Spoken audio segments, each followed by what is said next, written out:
Ya Allah, ya Rabbana isuk-isuk teh ngeunah pisan ngopi ya Allah.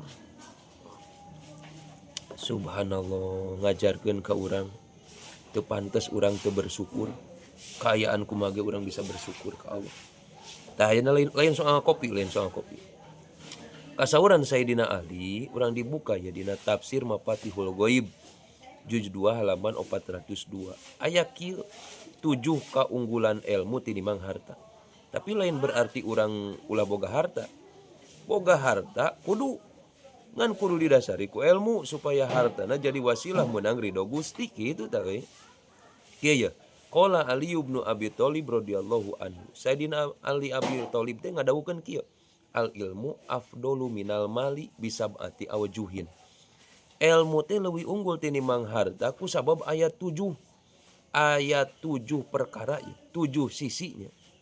Hiji awaluha al ilmu mirasul anbiya. Nu kahiji nu ngaran ayeuna ilmu mah eta warisan ti para nabi, geus jelas tah. Wal malu mirasul paroinah.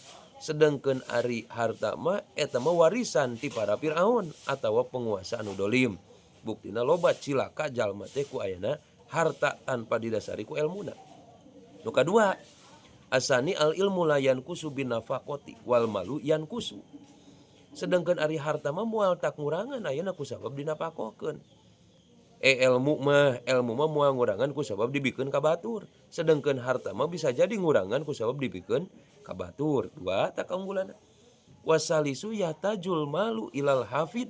Ari nu katiluna mah ari harta mah butuh satpam. Keur pikeun anu ngajaga harta da bisi leungit, bisi diroga hala ku batur. Wal ilmu yafadu sohibahu. Sedangkan ilmu mah ngajaga ka urang. Jadi urang teh kudu ngajaga ilmu nu ngajaga ka urang. Teu berat dibabawa gitu.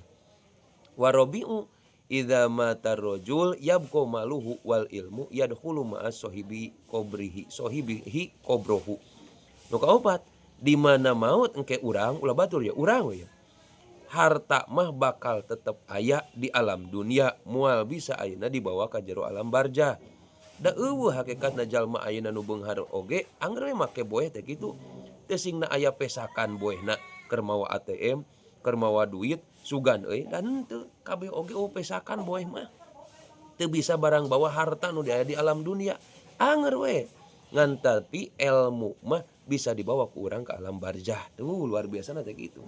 Jadi ngajaga anggar ka urang. Harta mah kalau jadi rebutan ahli waris we gitu. Ilmu mah bisa asup ke alam barzah. Wal khomisu al malu yahsulu lil mukmin wal kafir.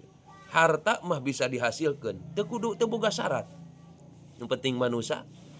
Harta mah bisa dihasilkeun ku jalma nu iman, jalma kafir ge bisa, kabeunghar mah bisa, nu iman nu kafir ge bisa. Tapi wal ilmu di dia aya ilmu syariah. Anu ngajarkeun urang deukeut ka Allah, wawu ka Allah. La yahsulu ilal lil mukmin. Ilmu eta mah moal bisa diperoleh dihasilkan terkecuali syaratna kudu iman heula. Moal bisa kasih kafir. Da kunaon sababna? Sabab sagarupa ilmu oge eta teh kabeh ngamaksudna mah keur pikeun wusul urang ka Allah. Duh nya kitu. Li annal maqsuda min kullil ulum usulul abdi an rabbih. Sanyana sakabeh ilmu rek anu ukhrawi nu duniawi eta teh ngajarkeun ka urang teh keur pikeun wusul ka Allah kitu kan.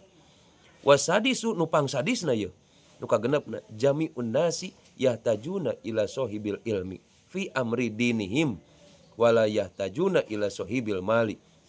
Sakabeh manusia ngabuduhkeun tah si jalma teh si manusia teh ka jalma nu boga ilmu dina urusan agamana, lain nu ngabogaan hartana, lain nu ngabogaan harta. Bakal dipika butuh ku jalma-jalma lamun teh mah ayeuna eta jalma teh boga ilmu dina urusan agamana.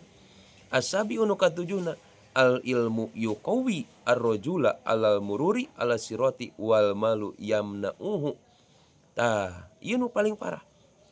Ilmu bisa nguatkeun ka hiji jalma ka urang dina nalika urang muntasan sirat, sedengkeun harta justru bisa jadi penghalang. Sabab ayana hisaban anu panjang kusabab bogana harta. Mata ku kituna ulah eureun ngaji. Tah gitu ngaji tunduh teu ngaji butuh ulah eureun ngaji bari uduh deui. Duh ngopi we nu puguh nya mudah-mudahan sing barokah sadayana ulah ngaji bisi maot kayaan teu ngaji.